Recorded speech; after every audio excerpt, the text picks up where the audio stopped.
Reuters, Saudi Arabia's Crown Prince Mohammed bin Salman has ordered a crackdown on corruption, the latest in a wave of frenetic changes in the kingdom over the past 2.5 years. Prince Mohammed says he is determined to remodel his conservative country into a modern state no longer dependent on oil. As his father, King Salman bin Abdulaziz, has handed the 32-year-old Prince Mohammed more and more power over the past 3 years, the ambitious young leader has taken on everything from economic reforms to waging war in neighboring Yemen. Here is what you need to know. Royal politics. Prince Mohammed capped his rapid rise to power in June this year by replacing his elder cousin Prince Mohammed bin Naif, widely known as MBN, as Crown Prince. A source close to King Salman said MBN's dismissal was in the higher interests of the state because he was incapacitated by morphine and cocaine addiction, a legacy of an assassination attempt that left shrapnel in his body. Reuters could not independently confirm MBN's addiction issues. Anti-corruption campaign. Prince Mohammed tightened his grip on power with the start of the anti-corruption campaign at the weekend, purging the kingdom's political and business elite.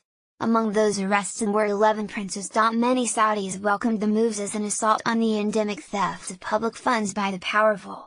U.S. President Donald Trump said those arrested had been milking their country for years, but some Western officials express unease about the possible reaction in Riyadh's opaque tribal and royal politics. Yemen. Prince Mohammed launched a military campaign in neighboring Yemen in March 2015. A Saudi-led coalition, acting on an invitation from the internationally recognized government, has targeted the Iran-aligned Houthi movement in a war which has killed more than 10,000 people. The war is closely identified with the prince in his role as defense minister. His image once adorned war propaganda but is rarely associated with the war now, although he has said it must continue in order to quash Iranian influence. Even before the conflict, Yemen was the poorest country on the Arabian Peninsula, and now millions of people there are facing famine and a cholera epidemic. The coalition denies it blocks commercial shipments of food, medicine and fuel. Qatar. Prince Mohammed has helped lead a diplomatic campaign to isolate Qatar, saying Riyadh's erstwhile ally backs terrorism and cozies up to Iran.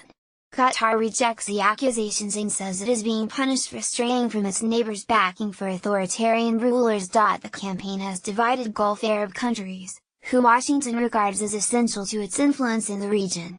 Qatar had incensed Riyadh by cheering Arabs bring uprisings against some autocratic Arab rulers. Confrontation with Iran. Saudi Arabia's rivalry with Iran, its competitor for influence in the Middle East, has deepened as King Salman and Prince Mohammed work to build a Sunni coalition against Tehran and its allies in the Arab world. In May, as deputy crown prince, Prince Mohammed used unusually provocative language to rule out dialogue with revolutionary Shiite Muslim theocracy Iran, which he said was trying to interfere in Arab lands and dominate the Muslim world. On Tuesday, state media quoted him as describing Iran's supply of rockets to militias in Yemen as direct military aggression that could be an act of war. Prince Mohammed has also opened a new front in the proxy war with Iran by threatening Tehran's ally Hezbollah in its home country Lebanon.